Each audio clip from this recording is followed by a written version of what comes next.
You ask Tiger to solve. This deals with linear equations with one unknown.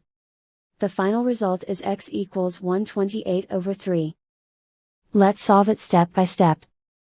Group all constants on the right side of the equation. Add 32 to both sides. Simplify the arithmetic.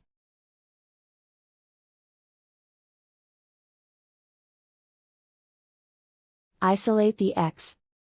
Multiply both sides by inverse fraction 4/3. Group like terms.